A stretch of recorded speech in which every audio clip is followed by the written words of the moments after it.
Hello viewers, welcome to filmi craft. நான் உங்கள் அருண். இந்த எபிசோடில் நம்ம பார்க்க போகிற படம் 2015 ஒரு ரொமான்டிக் மிஸ்ட்ரி த்ரில்லர் படமாக வெளியான பலி ரோட். இப்போது இந்த படத்துடைய ஒன்லைன் ஸ்டோரி என்ன அப்படின்னு நம்ம பார்த்துடலாம். தன்னுடைய ஆசை காதலனோட காரில் அழகாக ட்ராவல் பண்ணிட்டு இருக்கும்போது திடீர்னு அந்த காரு ஒரு மிகப்பெரிய விபத்தை சந்திக்குது. இப்போ கண்முழிச்சு பார்த்தா படத்துடைய கதாநாயகிக்கு அவங்களுடைய வாழ்க்கையை தலைகீழாக கிடக்குது. இதுக்கப்புறம் என்ன நடந்தது அப்படிங்கிறது தான் இந்த படத்துடைய ஒன்லைன் ஸ்டோரியை. இப்போது இந்த படத்துடைய டீட்டெயில் ரிவ்யூக்கு போகலாம். முதல்ல இந்த படத்துடைய கதை என்ன அப்படின்னு நம்ம பார்த்துருவோம். படத்தில் நம்ம கதாநாயகியுடைய பேர் லில்லி. இவங்க பேசிக்காக ஒரு டாக்டர், ரொம்ப நல்ல டாக்டர். இவங்களை நம்பி வர்ற பேஷண்ட்ஸ் எல்லாத்தையும் பக்காவாக க்யூர் பண்ணி திருப்பி அனுப்பக்கூடிய ஒரு டாக்டர்.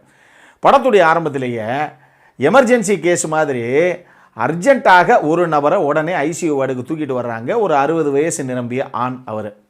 அவரை கொண்டு வந்தவொடனே நம்ம கதாநாயகி சீக்கிரம் என்னென்ன ஃபஸ்ட் எய்டு கொடுக்கணுமோ எல்லாத்தையும் கொடுங்க அப்படின்னா, இல்லை டாக்டர் உங்களுக்கு ஹார்ட் பீட்டே இல்லை அவருக்கு அப்படிங்கிறாங்க. மற்ற கூட இருக்க அந்த கொலீக்ஸ் எல்லாம் அதெல்லாம் கிடையாது, சொன்னால் கேளுங்க, சிபிஆரை பண்ணுங்கள், டக்குன்னு தேவையான விஷயங்கள் எல்லாத்தையும் கொடுங்க, ஃபஸ்ட் எய்டு எல்லாத்தையும் பண்ணுங்கள் அப்படி இப்படின்னு சொல்லி ஒரு பெரிய எஃபர்ட்டை போட்டு இவங்களே சிபிஆர் எல்லாம் கொடுத்து கடைசியாக ஹார்ட் பீட்டே இல்லாமல் இருந்த அந்த நபருக்கு திருப்பி ஹார்ட் பீட்டு இப்போ தான் பம்பாக ஆரம்பிக்குது. உடனே இவங்களுக்கு ஒரு பெரிய சந்தோஷம். ஆனால் அப்படி அந்த துடிக்க ஆரம்பித்த ஹார்ட்டு கொஞ்ச நேரத்தில் திருப்பி நின்று போயிடுது. அதுக்கப்புறம் என்னென்னமோ இவங்க முட்டு கொடுத்து பார்க்குறாங்க, இவங்களால் அவரை காப்பாற்ற முடியல. ஆனால் கடைசி 3 வருஷமாக எந்த ஒரு கேஸையும் இந்த மாதிரி இவங்களை நம்பி வந்த எந்த கேஸையும் இவங்க கைவிட்டதே கிடையாது. கண்டிப்பாக அவரை உயிரோட பொழைக்க வச்சு தான் அனுப்பியிருக்காங்க. இதுதான் முதல் தடவை இவங்களுடைய ஃபெயிலியர் இந்த லாஸ்ட் 3 இயர்ஸில். இப்போது இவங்க நேர வாசலுக்கு போய், அதாவது அந்த ரூமுடைய வாசலில் உட்காந்துருக்க அவருடைய ஒய்ஃபு, அந்த வயசான நபர் உள்ளே இருக்காரு, இறந்து போய் அவருடைய மனைவி கிட்ட போய், நாங்கள் எவ்வளோ ட்ரை பண்ணோம், பட் எங்களால் காப்பாற்ற முடியலை, என்னை மன்னிச்சிடுங்க அப்படிங்கிறாங்க. ஆனால் இந்த விஷயமே இவங்களுக்குள்ள ஒரு மிகப்பெரிய ஸ்ட்ரெஸ்ஸை கிரியேட் பண்ணுது. ஏன்னா நம்ம எந்த ஒரு பேஷண்ட்டையும் இப்படி இறக்க விட்டது கிடையாது. முடிஞ்ச அளவுக்கு எப்படியாவது காப்பாற்றிடுவோம், பட் இந்த வட்டம் முடியாமல் போயிடுச்சு அப்படிங்கிற ஒரு சின்ன வருத்தம் இவங்களுக்கு. ஆனால் இன்னொரு விஷயம் அப்போ தான் நமக்கு தெரிய வருது, இவங்களுக்கு நீல் அப்படின்னு சொல்லி ஒரு பாய் ஃப்ரெண்டும் இருக்கார். அவர் ஒரு டீச்சராக இருக்கிறாரு ஒரு சின்ன ஸ்கூலில். இவங்க ஒரு நல்ல டாக்டர், அவர் ஒரு சாதாரண டீச்சரு. பட் இருந்தாலும் இன்னொரு பெரிய வித்தியாசம் இவங்க 2 பேத்துக்குள்ளே என்ன அப்படின்னு பார்த்தீங்கன்னா, இவங்க ஏஷியா கான்டினென்ட்டை சேர்ந்த ஒரு பொண்ணு, அமெரிக்காவில் படிக்கிறதுக்காக, டாக்டர் படிக்கிறதுக்காக போன ஒரு பொண்ணு இவங்க. ஆனால் இவங்களுடைய பாய் ஃப்ரெண்ட் இருக்கார் நீல், அவர் அமெரிக்கர். ஸோ இவங்க 2 பேரும் இருந்தாலும் ஒருத்தர் மேலே ஒருத்தர் உயிரே வச்சுருக்காங்க, ஒருத்தர் விரும்புகிறாங்க. அப்போ இந்த நீல் ஒரு நாள் இந்த நீல்கிட்ட இவங்க சொல்கிறாங்க, ஒரு சின்ன பார்ட்டி ஒன்று இருக்குது ஈவினிங்கு, நீங்கள் வாங்க அப்படின்னு சொல்லி தன்னுடைய காதலனோடு அந்த பார்ட்டியை போய் அட்டன் பண்ணுறாங்க நம்ம கதாநாயகி. அங்கே மிச் அப்படின்னு சொல்லி ஒரு நபர் நமக்கு காமிக்கப்படுறார். அந்த மிச் யார் அப்படின்னா நம்ம கதாநாயகியுடைய பாஸு. அவருக்கு நம்ம கதாநாயகி மேலே ஒரு ஒன் சைடு லவ் அப்படின்னே வச்சுக்கோங்களேன். அந்த மாதிரி நம்ம கதாநாயகி ரொம்ப நல்ல பொண்ணு அப்படின்னு புரிஞ்சுக்கிட்டு, சரி இந்த பொண்ணு நமக்கு கிடைக்காதா அப்படின்னு ஏங்கிக்கிட்டு இருக்க இன்னொரு நபர், அவருமே பேசிக்காக ரொம்ப நல்ல மனுஷன். ஆனால் இப்படி அந்த பார்ட்டியை முடிச்சுட்டு கதாநாயகனும் கதாநாயகியும் கிளம்புறாங்களே, இவங்க ஒரு மலை முகட்டுக்கு கதாநாயகன் நம்ம கதாநாயகியை கூட்டு போய், என்ன நீ கல்யாணம் பண்ணிக்கிறியா அப்படிங்கிற மாதிரி ஒரு கேள்வியை கேட்குறாரு. ஆனால் ஏதோ ஒரு காரணத்தினால அந்த கேள்விக்கு கதாநாயகியால் அப்போ பதில் சொல்ல முடியல. ஏதோ ஒரு விஷயம் மனசுக்குள்ளே, ஏதோ ஒரு எண்ண ஓட்டம் உங்களுக்கு ஓடிக்கிட்டே இருக்குது. இல்லை நம்ம இங்கேருந்து கிளம்புவோம், எனக்கு கொஞ்சம் அர்ஜென்ட்டாக வேலை இருக்குது அப்படின்னு சொல்லி 2 பேரும் அங்கேருந்து கார் எடுத்துகிட்டு கிளம்புறாங்க.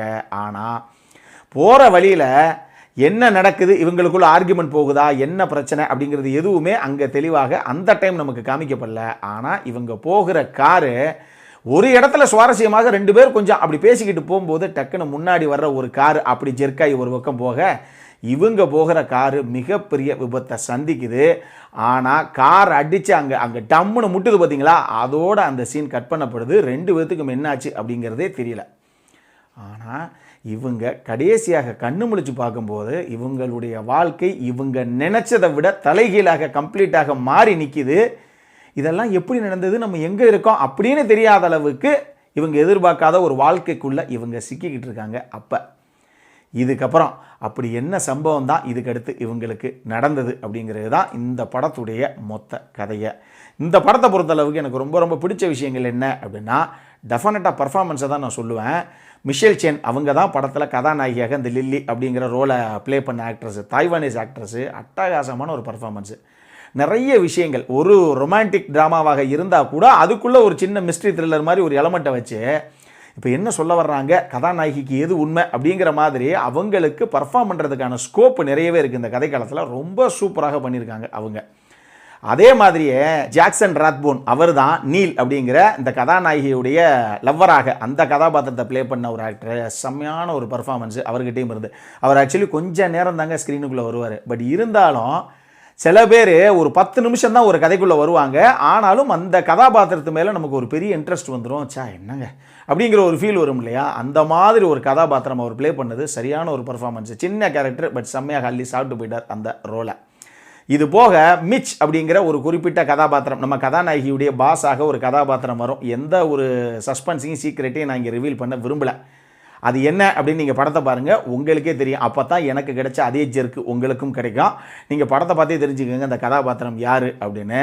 அதை சங் கேங் அப்படிங்கிற ஒரு ஆக்டர் பண்ணியிருந்தார். செம்மையான ஒரு பர்ஃபார்மன்ஸ். பாவம் மனுஷனை பார்க்கும்போது பாவமே அந்த ஆள் அப்படிங்கிற மாதிரி நமக்கு தோணும். அவ்வளவு ஒரு சட்டிலான ஒரு அழகான பர்ஃபார்மன்ஸு அவர்கிட்ட இருந்து. இந்த படத்துடைய கதையும் திரைக்கதையும் எடுத்துக்கிட்டீங்க அப்படின்னா, அந்த படத்துடைய கதை ஒரு சுவாரஸ்யமான வித்தியாசமான ஒரு கதை.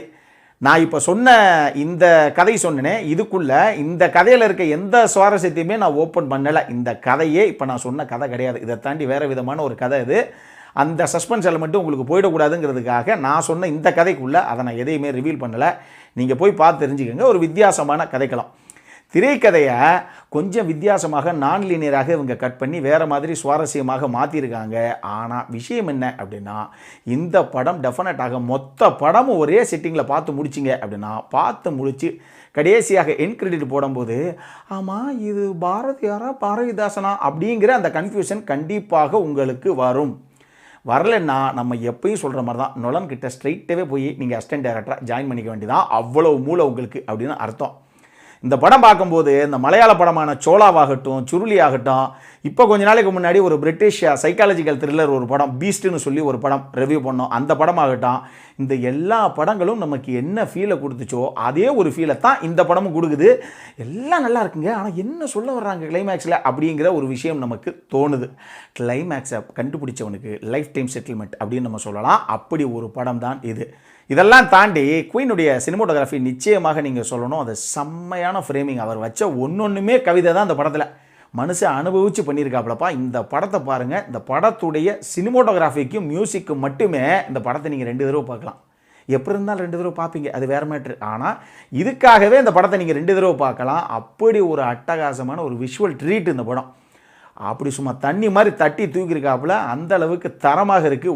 ஒரு ஃப்ரேமிங்குமே இந்த படத்தில் அம்புட்டுமே அழகு. நீங்கள் பாருங்கள். இது எந்த அளவுக்கு சினிமோட்டோகிராஃபியில் இந்த படத்தை அப்பீலிங்காக கொடுத்தாங்களோ அதை அடுத்த கட்டத்துக்கு எடுத்துகிட்டு போனது ஜெஃபுடைய மியூசிக் தான். குறிப்பாக படத்துக்கு டுவர்ட்ஸ் த கிளைமேக்ஸ் ஒரு பியானோ பீஸ், ஒரு லென்த்தியான பியானோ பீஸ் ஒன்று போட்டிருப்பாரு. செம்மையாக இருக்கும்பா. வேறு லெவல் அந்த பேக்ரவுண்ட் ஸ்கோரிங்கு அட்டகாசமாக உட்கார வச்சுருந்தார் அவர்.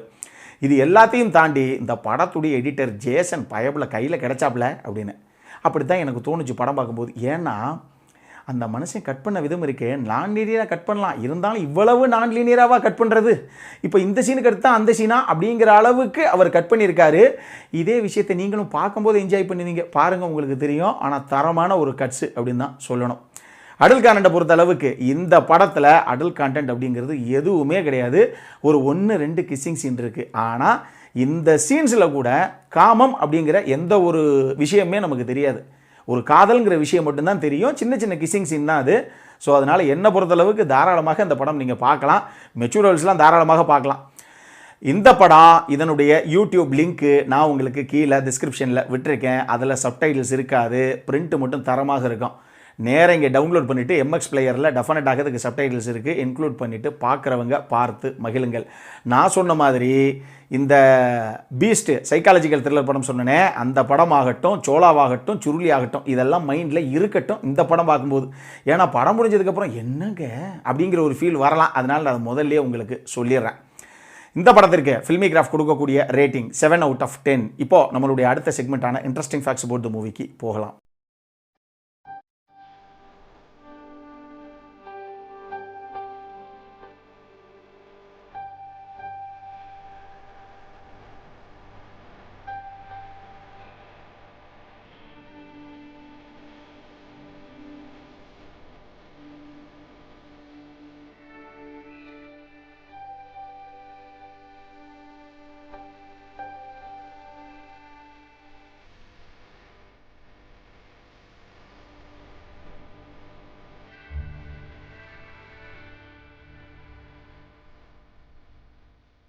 இந்த வீடியோ பிடிச்சிருந்ததுன்னா லைக் பண்ணுங்கள், ரொம்ப பிடிச்சிருந்ததுன்னா உங்கள் ஃப்ரெண்ட்ஸ் எல்லாத்துக்கும் ஷேர் பண்ணுங்கள்.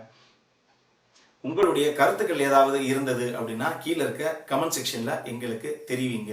வீடியோவை க்ளோஸ் பண்ணுறதுக்கு முன்னாடி சப்ஸ்கிரைப் பண்ணுங்கள். சப்ஸ்கிரைப் பண்ணும்போது பக்கத்தில் இருக்க நோட்டிஃபிகேஷன் பெல் ஐக்கானையும் கிளிக் பண்ணுங்கள். அப்போ தான் எங்களுடைய வீடியோஸ் எல்லாம் உங்களை ஆன் டைம் வந்து சேரும். இதே மாதிரி இன்னொரு வீடியோவோட அடுத்த முறை உங்களை சந்திக்கிற வரைக்கும் it is Arun signing off. By.